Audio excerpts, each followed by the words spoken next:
Welcome to Networking with Nathaniel, a podcast that I do for real estate investors, entrepreneurs, and the like, where I get to talk to amazing individuals who are doing deals in real estate and working on their mindset, growing their businesses and their brands. I started it a little selfishly so I could rub elbows with these types of people and provide value to you guys, the listeners, as well. If you're a returning guest, I should say, if this is not your first time on Networking with Nathaniel, you know the drill. Leave a like there on the video so we can reach more people. If this is your first time, hang out for a little bit, see if you like the content, and then please like the video so we can reach more people. If you're not subscribed already, hit the subscribe button. Turn on notifications so you know exactly when we go live. Typically, we're doing these live on Wednesdays, but today my guest and I have recorded about a week in advance because I'm probably in the throngs of baby number three. But that's not why you're here. You're here to talk about, or you're here to listen to my guest. My guest today is Carlos Jimenez. I have followed him on Instagram for a long time. We recently connected, and I was like, man, you got to come on the podcast and talk about what you've been doing. He's been in real estate for a number of years now, started out wholesaling, flipping, and also holds properties um, for his own portfolio. He likes exercising. That's something that we align on a lot. I love being outside, exercising, playing basketball, and just talking business with people. So, without any further ado, Carlos, welcome, brother. What's up, Nathaniel? Thank you so much for having me. No, I'm excited to be here, and hopefully we can provide some value. Yeah, I know that you have a ton to bring, value wise. It's now my job to extract it from you. That's what I hope that I do a very good job at and am continuing to get better at every day. But I appreciate you being here, brother. I know that we just pretty recently connected on Instagram, even though Yeah, we've followed each other. At least I've followed you for a while. Um, but I've been really active about trying to reach out to people that I've been in their, circle, so to speak, for a while. And so I'm really excited to have you on and talk about your journey. You started in 2020, something like that. But correct. Yeah, what's keeping you busy right now? What's, kind of the day to day for Carlos? man. Yes. So a lot going on. So we were talking earlier how we do this. We're entrepreneurs. We do real estate. We do this type of grind because we like doing whatever we want, whenever we want, with whoever we want, right? So there's a lot going on, but I'm like everywhere, right? Running around. So on the real estate side, so I own three companies. I have a flipping company. We're still flipping. We're still wholesaling. Wholesaling has slowed down a little bit, but we're still pretty strong on the flipping side here in Southern California. And then I have my buy and hold company, which with the single family rentals and soon to be multifamily. We're starting to submit some LOIs on that side. We're looking at like 50 unit to 150 unit apartment complexes. We got some partners with some funding that will allow us to do that. And then my third company is my UYP Basketball Academy, which is a youth academy for boys and girls ages 4 years old all the way to 18. I started that right out of college, and because of COVID ruining sports and obviously putting us in lockdown, I that's when I got into real estate. So that's why I started in 2020. I had no income. I had no literally like I didn't know how I was gonna pay my rent. I had to refund a bunch of parents, and I was already dabbling into real estate, like YouTube, university, podcasts, like all that good stuff, and following people, and never really pulled the trigger. So COVID was definitely a blessing in disguise, and that forced me to pivot and make me go into real estate. But fast forward to today, I got over 30 people working for me across the companies, and yeah, we're running around trying to grow, trying to get better every day, 1% better. You as an athlete, I'm sure you've heard that before, but it's just a little bit. It's just about being better than yesterday, right? And pursuing that. So it's Yeah, good stuff, great stuff. I love it, man. I appreciate that. I, I I definitely want to talk about the business and the real estate, right? But I'm curious. You said it really fast. Was it UAP? the UYP. oh UYP. Okay, what is that? Did you say what that stands for and I missed it? Um, No, something I you. did not. I did not. No, you didn't miss it. It stands for Up Your Performance. Oh, okay. Did you mention it's specifically tailored around basketball? Yes, yes, it's Okay. all basketball. Yeah, that's awesome. And is this Southern California as well? Yeah, yeah, we are in Orange County, Irvine, California, and we have over 300 kids in the program. We got 20 coaches, and we've grown a lot. We've grown a lot. I love that's kind of like my passion. I love real estate. Real estate is my passion as well, but real estate is the wealth creator vehicle, and then UYP is my like impact. Love making an impact on the kids. Yeah, Still I makes love money. It's a great business to be here. A lot of that. parents pay a lot of money for their kids to be the next LeBron James, right? But Yeah, uh, yes, that's awesome. Yeah, it's I don't know if we talked about it in our chatting, but I'm from Orange County. I was born and raised in Laguna Hills, and so I'm very really, yeah, I'm familiar with Irvine a little bit.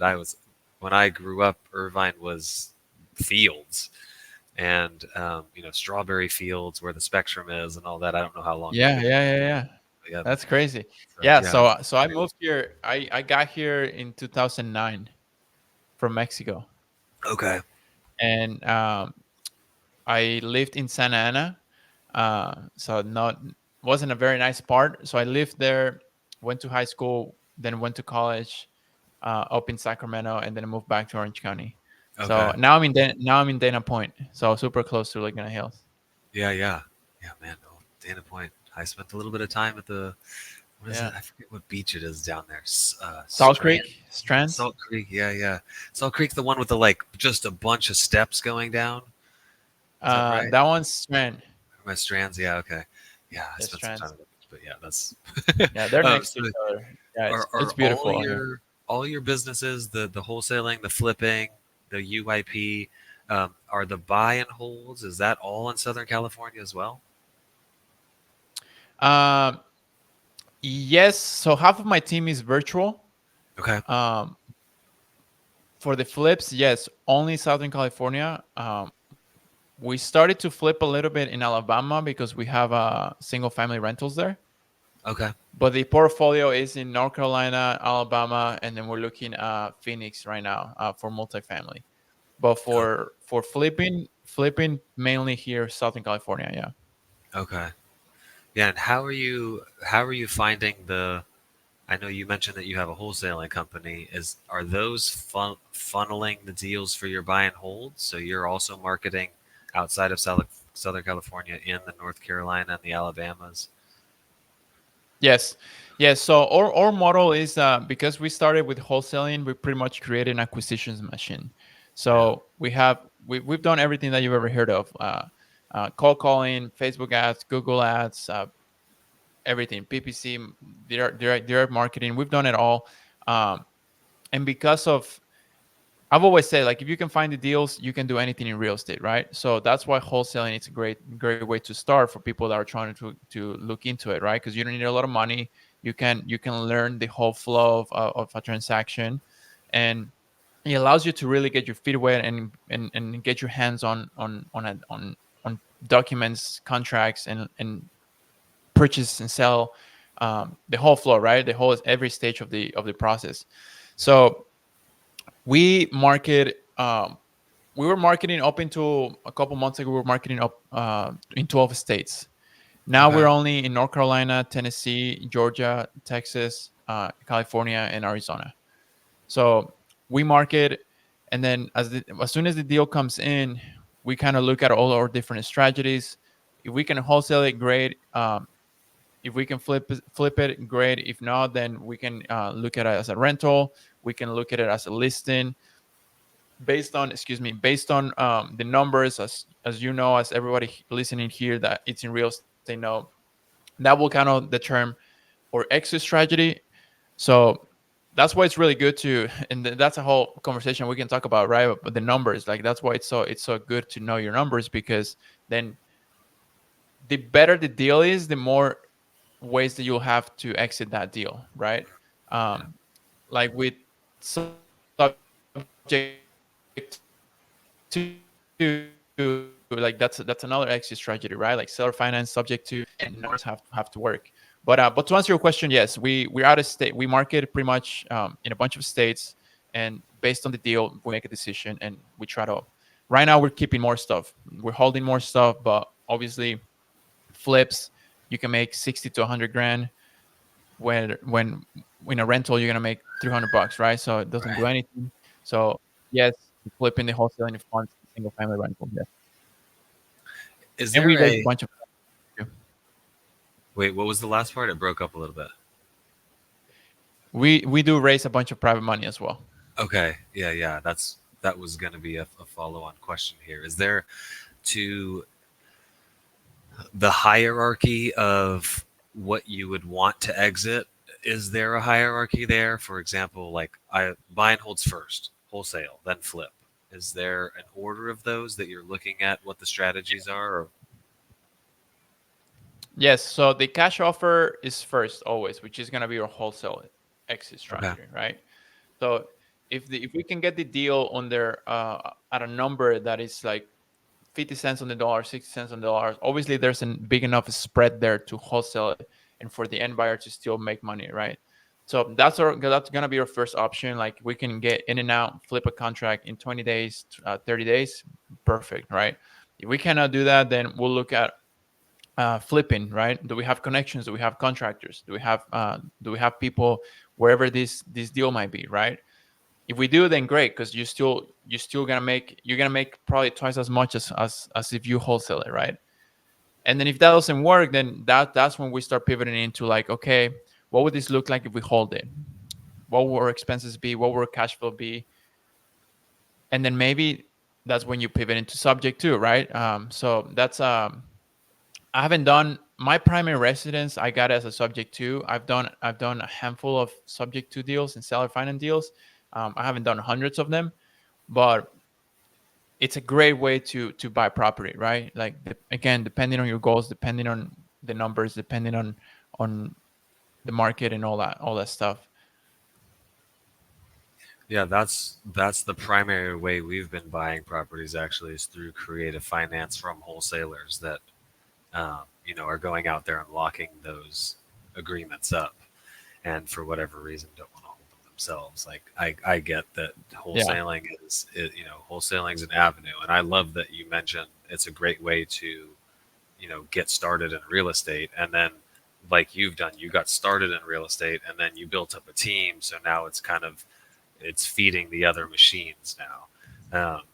You're going to learn how to talk to sellers or agents, how to, what the paperwork has to look like, how to estimate repairs, how to estimate, to make comps both on the ARV side and the rental side, right? Seeing a property go from A to C, A, B, C, from open to closing yeah, escrow. Like you get to see all those things, and going out and doing a bunch of deals for a year of wholesaling, then you get to set back and go, okay, do I want to continue wholesaling?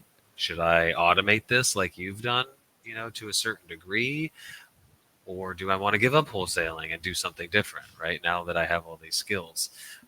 So I love that you mentioned that. You also mentioned that you're raising private capital, private money lenders. How do you go about that?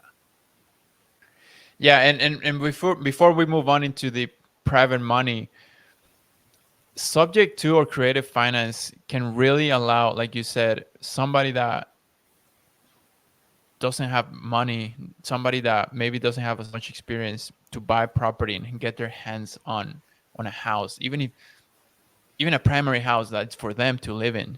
Like Yeah. so many in my community, the Latino community, like there's such lack of education, and that's why I started a community that we'll talk about later. But people think that you need hundreds of thousands of dollars for down payment. People think that you need papers, like people think that you need a good credit score, like you need a W2, like if you're self-employed, like no, like there's no way you can buy something, like like. And that's why we here on social media, on YouTube, like we got to do a a better job at like really communicating these ways and these strategies, because it's life changing. It could be life changing. Like I bought properties that are, it's worth $1 million with like $10,000, just because I assumed the first loan, and then and the seller carried the second with like a 2% down payment. Oh, Oh, oh, the screen yeah. went black there for a second. It glitched out for a Um, second. Yeah, yeah. That's all right. I lost you at the 2% down payment. yeah, like imagine buying $1 million property with 2% down payment, 3% interest, and $1,500 a month mortgage. Like, like just it's crazy, and people will think Yeah, that it's not doable. But right. anyway, yeah, people should definitely look into that. If you, especially if you're looking to buy your first home, your first primary home, or your first rental or second rental, it's a great way to get into it. Um, Moving into the private money. Well, let me pause you, Carlos, because you did, and we will. We can circle back to this, but you mentioned this here, so let's just plug it here for you. Um, your YouTube channel. You talk about it. Yes. So Amigo Make a Million, it's a community that I recently started, super, super fresh. The reason I started it is because so I'm an immigrant from Mexico. I moved here at 16 years old. Didn't speak any English. Didn't have any family, any money, none of that stuff. Um, I'm 32 now, and I would like to think that I've done decently well, and I'm not done yet. But I'm super passionate about letting other people know, or striving to let other people know that they can do it themselves as well, even if they're illegal, and that could bring a whole controversy here, right? But if you're already here, like you don't need, like, this country gives everything that you need for you to be successful. It doesn't matter your race, your ethnicity, your beliefs, your religion, and none of that. Really doesn't matter. Like, I recently posted something on Instagram, and it has like over 1 million views now, and I'm pretty much, the video is of pretty much me crapping on the minimum wage, minimum effort mentality, right? And everybody says like, no, don't work hard, like just give the bare minimum, Mm, and that's such a mentality that will keep you, it won't allow you to move up in life. It won't allow you to be successful. And again, it doesn't matter. Like I'm Mexican. I didn't speak English. I graduated with $4 in my pocket, in my bank account, when I graduated college. It really doesn't matter. So that is what led me to create this channel and this community, because my goal is to reach hundreds of thousands, of Latinos, and hope and inspire them to believe that they can be successful. Like you were mentioning the strawberry fields earlier here in Orange County. Like yeah, I would, when I went to high school, I would drive by those all the time, and like you don't see a white person there. Like it's all Hispanics, right? And yeah, they come here and they grind and they put the work in. Like we're really good with our hands, but like to me, like that kind of like fires me up, because if you left your hometown, you left your family, you left your country to come here for a better life, but then you go and then have and take those jobs. There's nothing wrong with those jobs, right? But most people work until they're 80, because they have to keep working, right? So to yeah, me, that's not the American dream.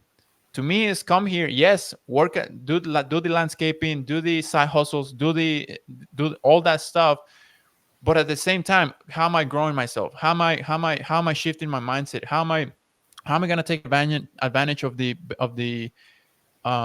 what this country is offering me, right? Like entrepreneurship, capitalism, all of that. Like you have everything that you need to be successful here in this country, and we have to go get it.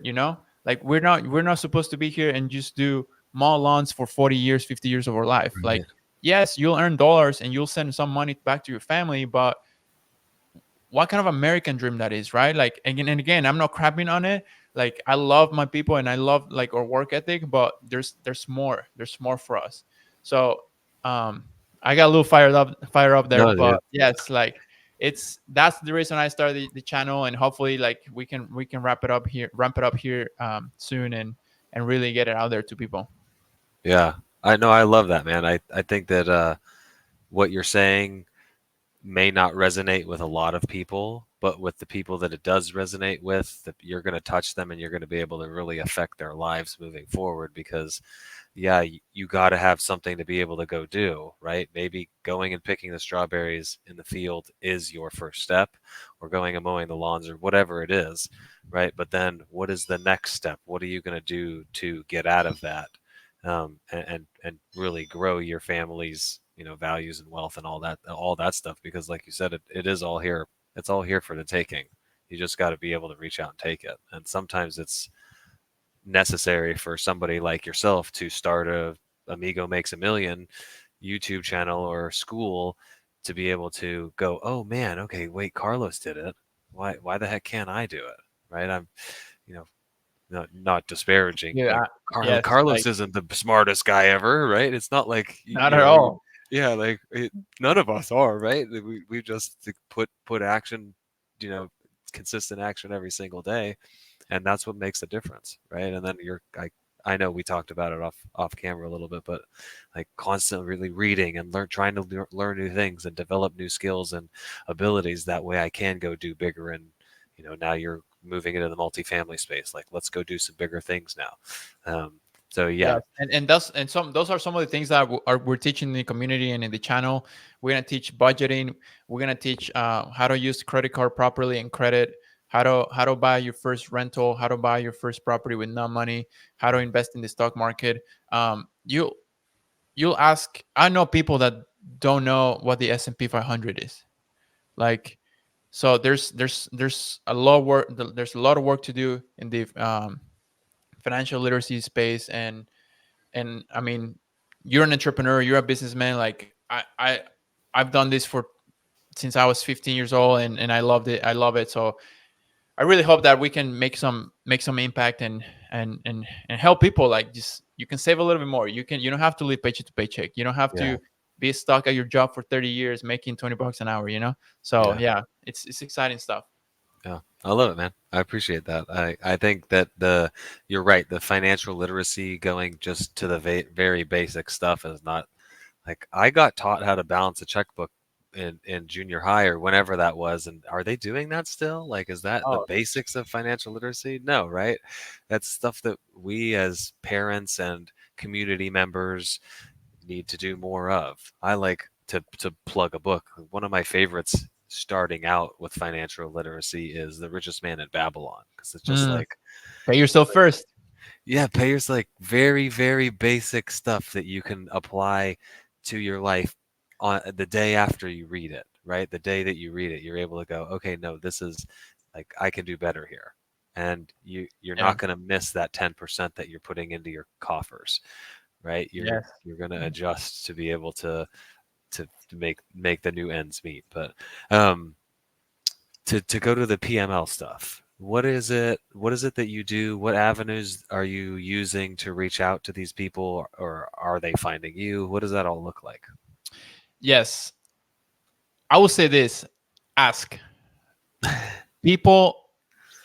People will help you. People will lend you money. You just have to ask. I think I go to a lot of meetups.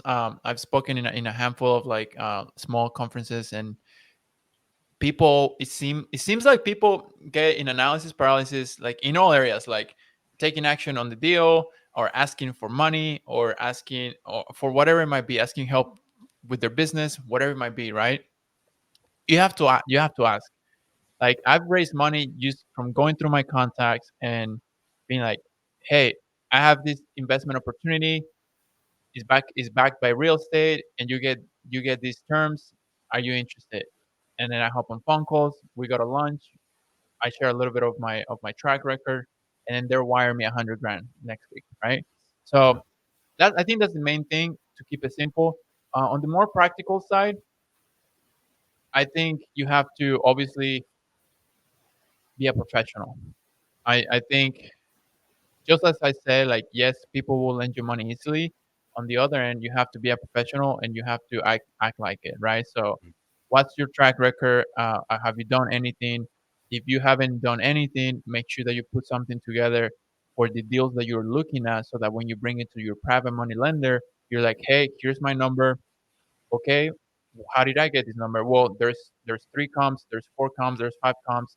This is the data that is backing up these numbers. And then I talk to this agent, and then I talk to this other agent, and then this is centrally located, and then there's new development down the street, so population is going to grow, and then jobs are like it's are X, and then school ratings are X, et cetera, et cetera. Like you want to show people, lenders, that you know what you're talking about, and that you're just gonna like lose their money, right? um Going through friends, that's a great way. Like social media, like that's I've raised a good amount of money from social media, just not even asking, just from posting. And then I get people messaging me like, hey, how can I invest with you? Mm. I have 50 grand. Like, doesn't have to be anything crazy. I have 50 grand sitting around, in my savings account. They're losing money, right? Like, with inflation, Yeah. like Bank of America, I think, gives you like 0.001% return. I'm Yeah. like, It's like, while they're making 10% on your money, or yeah. 12%. So crazy. So yeah, I mean, there's a lot of ways to go about it. But for sure, I would start with obviously friends and family. Go to meetups, shake hands, meet people. So recently, I just connected with an investor. Sorry, I just connected with an investor that lives here in Laguna Beach. Okay. Has a ocean overlooking house, $10 million house. My little brother, does HVAC. He works for an Okay. HVAC company, and he was there, and he drives my company car, which has like my face on the side, and he says, "We buy houses, cash, etc." So, long story short, they struck conversation, and the guy was interested. Like, he's like, "Hey, like, give me your brother's information." So I texted him. We got lunch, and this guy, has like so much under management, owns a property management company, owns a bunch of industrial, and he's like, hey, like, I have funds ready to deploy December 1st, so let me know. But again, he was asking for a track record. He was asking for like how many flips you've done in the Mm. past 24 months, purchase prices, sale prices, profits, etc., closing statements, etc., etc. Because again, this is more of a higher net worth investor, right? But so again, I don't want to go in circles, but just be a professional. Like, just know your stuff, do your due diligence, so that you have credibility and people can trust you. Yeah.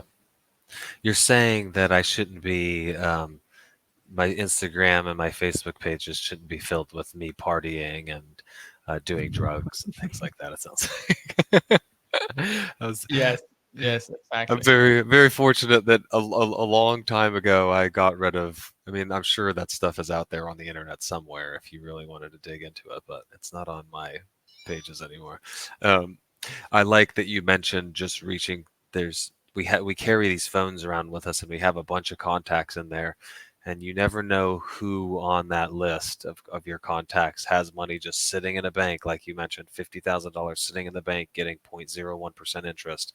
And if you just talk to them about what you're doing and the opportunities that you have that you could bring to them, it might just open their eyes. They've been thinking about how they could get into real estate and they just have analysis paralysis, or they Hmm. just don't have the real drive to go out there and figure out how to do it themselves. They need somebody similar to what you're doing with your Amigo makes a million, you know, thing, that they need somebody to reach out and go, hey, I got you.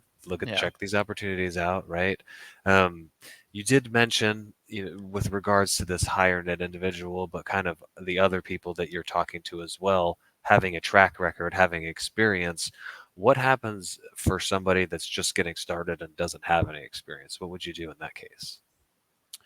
So what I mentioned, I would put together a little package with a bunch of information. Like, I would do my due diligence on the area, the comps, the value of the property, the market. Um, you want to show that you've done your homework. I don't think, in my experience, a lot of people, or a lot of investors, like older investors, like, well oil investors that I've met throughout the years, they really want to see that you put the work in. They really want to see that you did your homework, you did your due diligence. So I think that's the most important thing. If you don't have any experience to show that you've done it, you really want to back up what you're talking about. So what data are you giving me? Mm. Like, what are the comps showing? Like, if your ARV on a single family house it's 500,000, like how do you come up with that? Okay, well, I talked to 3 real estate agents, and then I looked at these 5 other comps that sold in the last 90 to 6 months, in the last 90 days to 6 months. This is what they sold for. These are the similarities. This one has a pool. This one doesn't. This one has the same lot size, same square footage, same bath. You want to do your due diligence? Like, is there how much for the active stuff? How long has it been sitting on the market? Right. Mm. I've talked to these lenders. What are my holding costs? What are my exact holding costs? Like, if you show numbers, exact numbers with obviously your profit, your rehab, your holding cost, you'll be good. Like, I think you just have to do your homework. Like, it's not gonna. I don't think anybody will give you money if you just like, oh, I was scrolling down through Zillow and this is worth 300. This is they're asking 300,000 and I think I can sell for 600. Oh, how'd Yeah. you come up with that? Oh, I don't know. Like, no, Yeah. like, Hopes and dreams. yeah, I Yeah. don't think anybody would give you money that way. Yeah. I like that because it it shows that you don't have to necessarily have the I've done these deals experience to be able to show value and show that you kind of know that what you're doing or what you're going to do because you've done your due diligence and you know your numbers inside and out, and you've also done the work of going and talking to real estate agents, for example, right? And being able to determine those things, that's what makes an investor, a private money lender, comfortable investing with somebody that has no, you know, on paper technically experience. You know, as a lender, yeah, I want to make a return on my money, but most importantly, I want to protect the money, Yes, right? exactly. So being able to show those things, that's what makes the lender comfortable to go, okay, yeah, we can do this. I would also just mention too, you know, if you're running into hurdles, you know, you have zero experience and you've done all those things that Carlos just mentioned, and you're still running into issues with people. Now, I want somebody experience. Reach out to somebody like Carlos, right? Reach out to somebody like myself that does have that experience and has a track record, and partner up on the first deal or few, Yes, yes.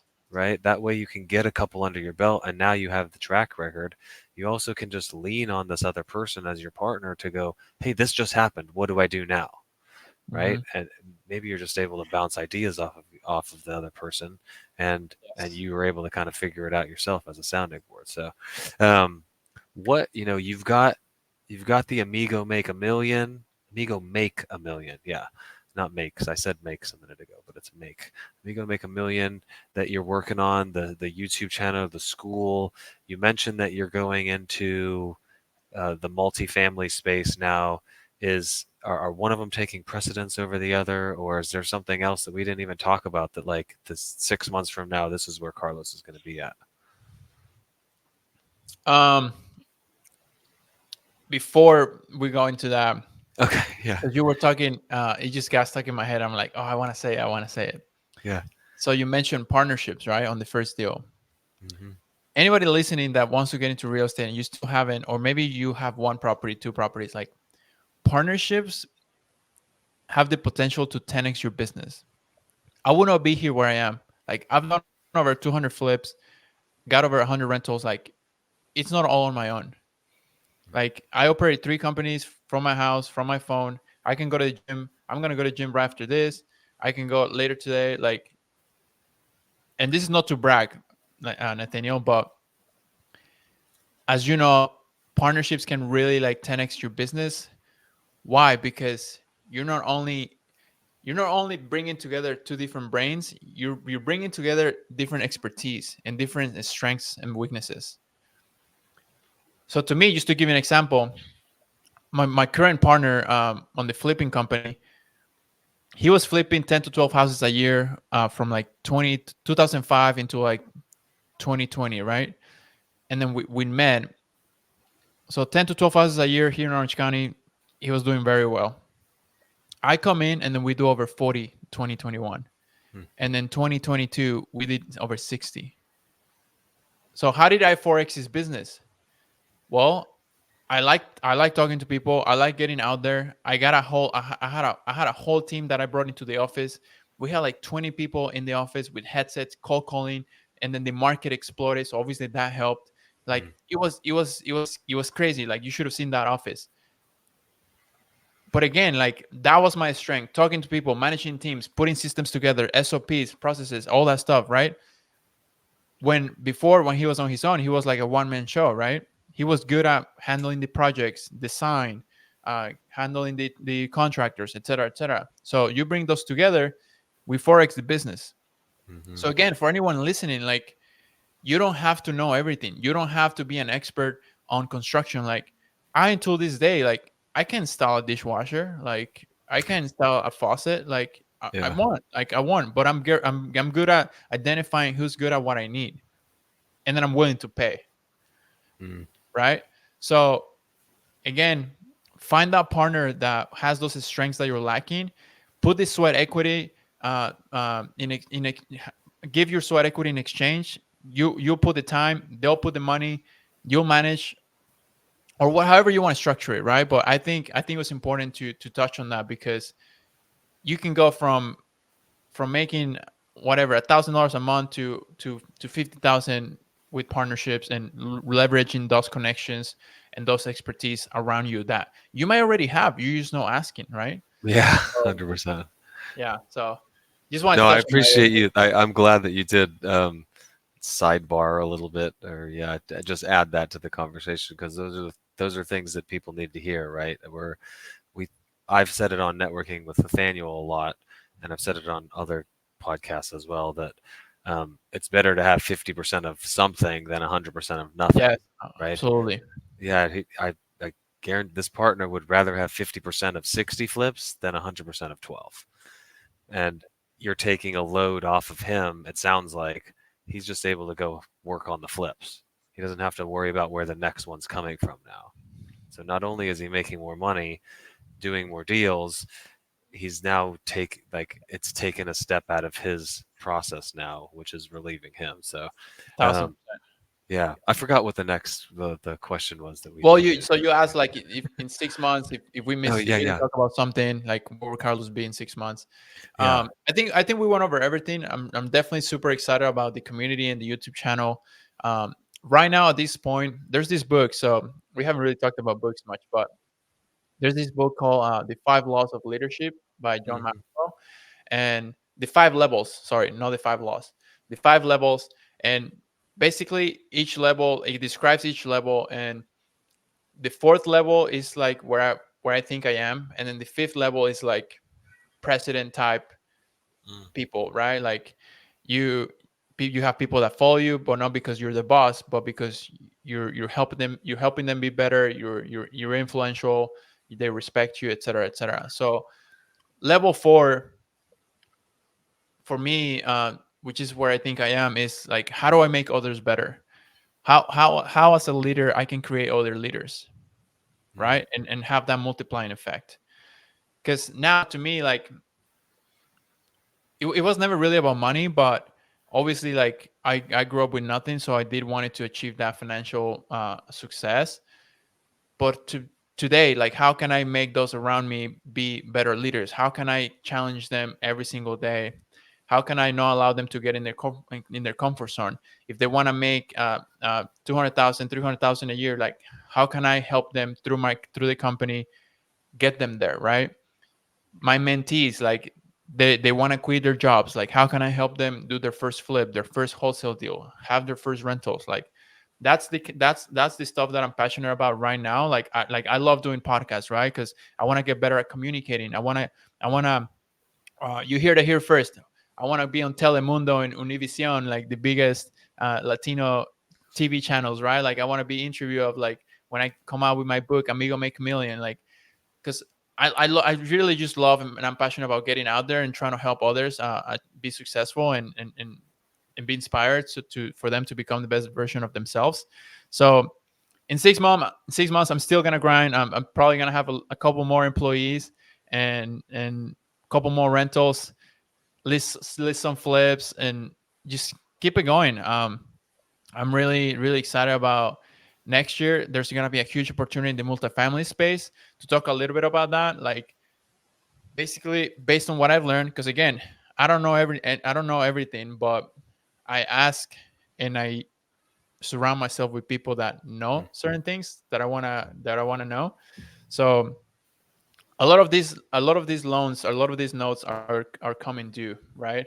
So there seems like there's going to be a huge opportunity in the multifamily space, um, to jump into it, right? So right now we're shifting our acquisitions side of the company a little bit towards, so that we can start targeting those owners, right? And it's going to look a little bit different because now you're not talking to a mom and pop owner of a rental, of an 800 square foot rental in Alabama or North Carolina, right? That it's Yeah. worth 100,000. Now you're talking to a savvy investor that has probably 50 properties, 100 properties, and you're talking NOI, you're talking cap rate, you're talking all that, IRR, like you're talking all that more savvy, I guess. That it's a more savvy dialogue. So we're shifting towards training or callers or acquisitions managers to be able to do that, and then we're also focusing on having and partnering with those financial partners, so that we can, if we do come across something big like a 100 unit complex or whatever, like we can pull the trigger, right? And Yeah. it's scary. It's scary. Like I've never bought a 100 unit apartment complex, like, Right. or 50 or 20. Like I've bought like 10 or I bought duplexes, fourplexes, right? Like, but, and again, it's scary. So like just connecting that to like what we're talking about earlier, like just take the action, go after them, make those connections, ask. I'm gonna do that now. Like, it's like starting over, right? But you have to. I was gonna say you have to have the confidence, but I don't think you have to have the confidence. You just have to, like, just do it, right? Yeah. And then you get the confidence eventually to pull the trigger on these certain things that might be a little risky. But yeah, I'm just rambling now. But yeah, I just want people to be successful and to win, man. So it's That's it's I yeah. always it's always I love exciting that. just talking to people like you, and when I do other podcasts and stuff, because there's so much out there. Like, there's so much for everybody. That's the thing. Like, there's so much for everybody. So I just want everybody to go and get it, like you said earlier. So Yeah. 100%. I think I want everybody that I come in contact with to win. That was something that I said on my I did a Power of Equity Partnership Zoom a couple weeks ago, where I was like showing the benefits of being an equity partner, and that like one of the things I said is like, this is why you should do a deal with us, because I want to win and I want you guys to win as well, right? I want everybody that I touch and to come in contact with to win. That's why I spend so much time giving value to people and pouring myself into other people, is because I want you guys to win too. I'm freaking winning over here. Like, let's all yeah, do it. I yeah. want to hold your feet a little bit to the fire. In a sense, you mentioned going on Telemundo. When do you want to do that by? Hey, I like that. Man. So I have the opportunity. It's not locked in yet. To be on a big podcast that I think will help me get closer to being on like a TV type thing gig. Yeah. Um, so that will be next summer. So we're about to wrap up 2024. I'm gonna say January 2026. Okay. I wanna cut it in half. I Am want I to see thinking? that. Am I thinking too small here? I don't know. I don't know. Well, if you have this podcast lined up for the middle of next year already, maybe not. But it also seems like you already have a lot that you can talk about and go on and provide Well, value to, right? how about this? How about this? I've been working on my rough draft of my book all of this year. When I said I was gonna have it done by August, and it's almost done, but I didn't finish it. So how about this? I'll finish the rough draft this year, so that I can have an actual book to launch by that summer. Okay. You can talk about it on the podcast that you're going on, and then it'll launch you onto Telemundo, and you'll be able to promote There it you on, go. yeah, on the coffee table there. That's awesome. I want to make sure I'm respectful of your time here. We're kind of winding down the hour. together, you already mentioned the 5 levels of leadership as a go-to book for you. Are there any other books that have influenced you to get you to where you're at in your business, in your personal life, right? Health and fitness. Um, Anything that you're reading right now that you see is going to propel you to that next level? Yeah, right now I'm reading The Gap in the Gain. Wait, wait, I wait, think hold it's a on. great read. Halfway, Yeah, you I with me? I lost you for like 30 seconds there. Maybe it wasn't that long, but it sounded like you said the gap in the game though. So I'm reading The Gap in the Game right now. Okay. I'm not gonna say that's my top because I haven't finished it yet, but it's a good read, and it has helped me because I mean you probably relate. Like as an entrepreneur, like you're always like the next thing, next thing, next thing. Like when I make this, when I do this amount of flips, when I have this amount of rentals, etc., etc. And I already have time. I already have a hard time being present. My girlfriend will tell you. So that's a great read. It definitely basically the whole premise of it is like measure yourself against your old self, yourself from yesterday. Don't ever compare yourself against anybody else, or even don't compare yourself against your future self because that's just an ideal and it's just in your mind, right? Yeah. You can't measure it.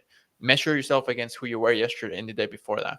Um, Yeah. but top three books: Think and Grow Rich. Everybody here has heard of that. I'm sure it's a great mindset book. The One Thing was huge for me. Mm, I try to do the one thing once a year, like the exercise of like in 10 years, what's the one thing that's gonna lead me to my life goals? In five yeah. years, what's the one thing that's gonna lead me to my 10-year goals? In 3 years, what's the one thing that's gonna lead me to my 5 years? In one year, what, et cetera, up up into a day and a week, right? And it really helps you to focus on that one thing and not get distracted by anything else. It's a great book. That's one of my favorites. Highly Effective People. That was my first book that I ever finished from cover to cover. I used to not Oh be a wow. reader at all. I hate reading. I hated reading, and then I started seeing like, successful people read a lot. Maybe I should read if I want to be successful. um, Okay. so so that was my first book. So Think and Grow Rich, 7 Habits of Highly Effective People, and The One Thing, probably top three for sure. I love it. Yeah, and Yeah. recently I did read 10x is easier than 2x, and I liked it a lot too. It's on the 80/20 concept. Yeah. Yeah, I have. I think that's the next book I have on my docket, on my stack, on my dresser over there. I'm currently reading Storyworthy, which is about building compelling, relatable stories. I There was Mm, a couple things there. Oh, dang it. Yeah, oh, the you mentioned not reading, like not being a voracious reader, not like, and then looking and yeah. seeing successful people are reading a lot. There's a quote I heard a long time ago that the man who doesn't read is no better off than the man who can't. And it just like the Uh, yeah, the way that was said, just it was one of those things that hit me like, oh man, I can read, but I'm choosing not to. And the person that cannot read is in the same yeah. place that I'm because they're not getting any value either. Like, okay, that clicked the light bulb. And then, you Yeah. were talking about the gap and the gain, and it's like we we don't want to compare ourselves to the future person, right? Because like you said, that's an ideal. How do we bring that future person to now and start working on becoming them, right? Hmm. And then we're always, like you said, we hit a goal and like, what's the next goal?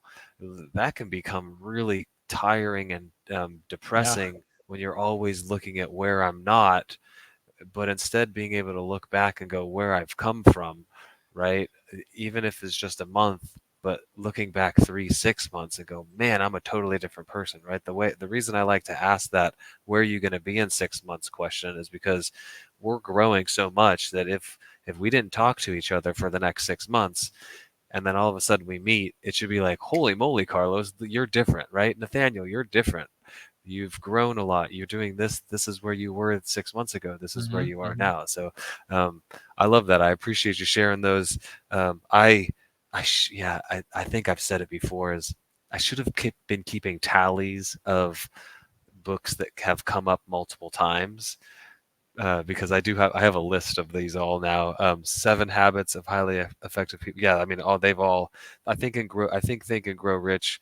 Outside of the Robert Kiyosaki ones, Reach that Rich port Dad that. Poor Dad. Yeah, I think that Rich Dad Poor Dad is probably the most cited one as Yeah. just like this is what got me into real estate. But Think and Grow Rich is definitely one of those ones that you reread on a yearly basis, or I know people that read it every quarter, and you're in a new place, and so you get new things out of it when you. It's one of those books, right? And I like that about the one thing too. Um, when your time on this earth, Carlos, is expired, you go to heaven or whatever it is that you believe in. What do you want to be remembered for from the people that you've left behind? Man, that's deep. Yeah. Um, It's all light and fun till now. Yeah. yes.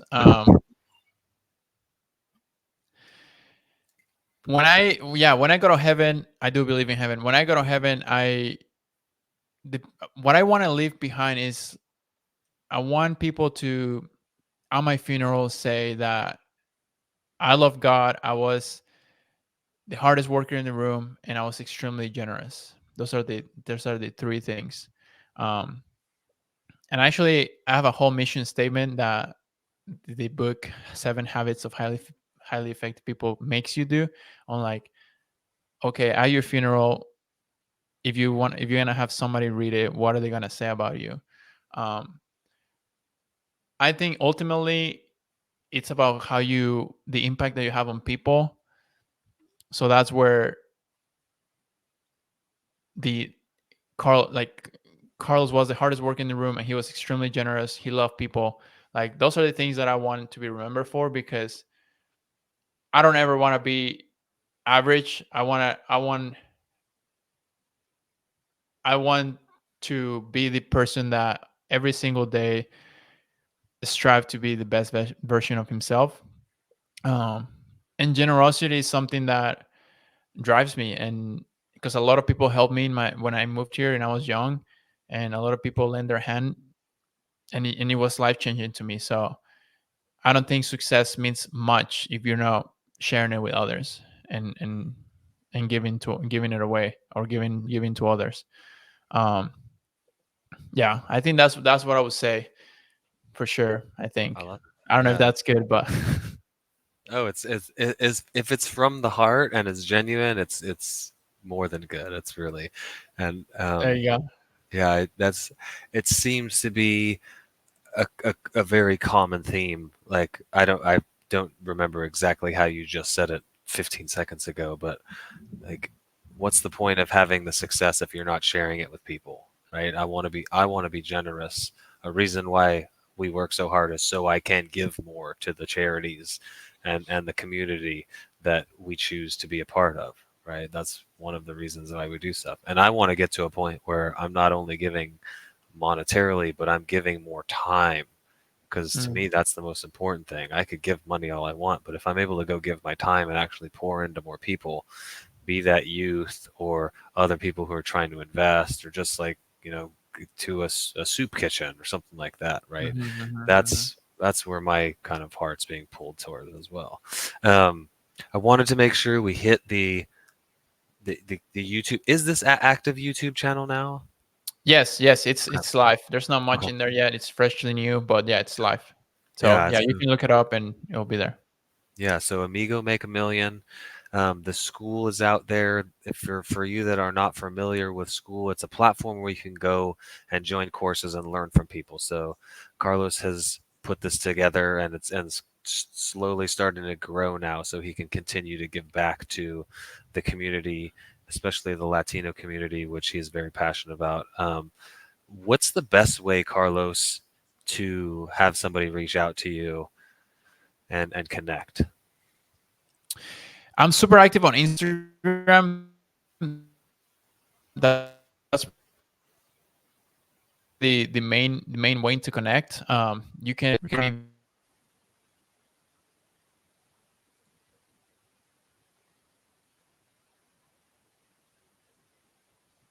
I think we lost him again. He'll come back. There you go. Yeah, there we are. Good.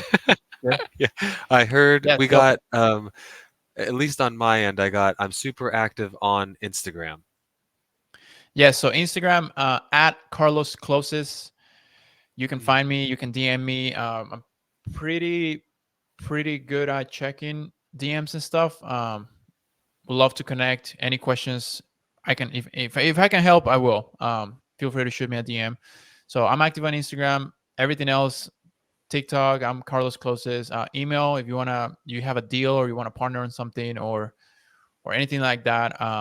Carlos at trustedinvestors.com. If it's anything with the community, Carlos at amigomakeamillion.com. And actually, one thing I did not mention, Nathaniel, Okay. um, I'm starting a VA company as well. So virtual assistant for investors, Mhm. not only for investors, just business owners. I have VAs have changed my life, and so if you're interested in call callers or VAs to do your admin stuff, your paperwork, your TC stuff, whatever it might be, real estate or non-real estate, let me know as well.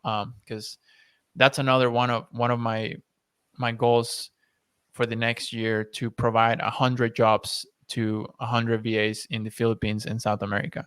So I love that, man. Is that should these people be reaching out through the DMs for that as well? yeah. Because we Okay. don't have a. I have VAs ready to work. I just haven't put together like a website or anything like that. Awesome. So yeah, no, thank you. So Instagram, yeah, probably the main way. And then Nathaniel has my phone number too. If Yeah, he if you wants to want. give it out, you can reach Yeah. out to him. But um, let's connect. Yeah, it sounds good. I appreciate you being here. Any parting words for anybody out there? You've already, dropped a lot of knowledge and little kind of hints out here that to how to get started, how to do more deals, but anything you want to just leave with the audience right now before I boot you out? Yes. Don't do it for you.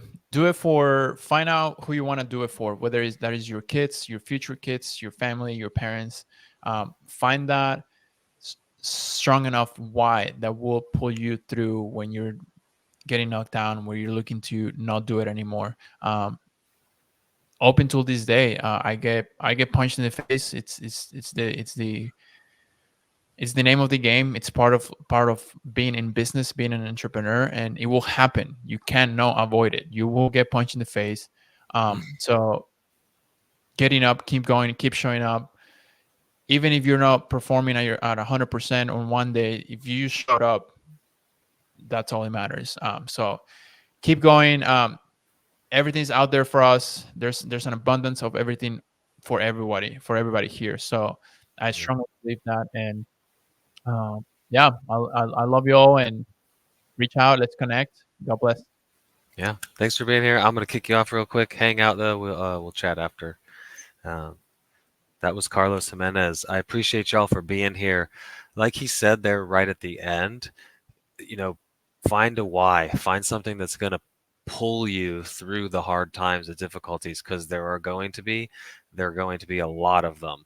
There's a saying, and I don't want to butcher it exactly, but it's something along the lines of pain pushes until, oh yeah, pain pushes until passion pulls or why pulls, right? So like the pain is, I got to pay my bills. And once that thing has pushed you past the point of paying your bills, now what is it that's going to pull you along? When a deal falls out of escrow, when a tenant wrecks your house, right? When a private money lender backs out at the last minute and things are going awry, what is that thing that you're going to look to and go, nah, this is why I'm doing it. I'm doing it for my grandkids. I'm doing it for my community. So I'll get off that little high horse right now. But this has been Networking with Nathaniel. If you've made it this far, please like the video. If you're not already, subscribe to the channel. Click that bell for notifications. That way, when we do have a video go live, you know exactly what it is and when it's come out. These are typically done Wednesdays at noon Eastern time. Like I mentioned at the top of the show, we're currently recording. We're currently have them pre-recorded for the month of October. We'll be back live in November. So if you'd like being a part of the chat and being active in the chat and being able to network and ask questions of our guests, Stay tuned for November. We'll be back live. Until next time, I love y'all.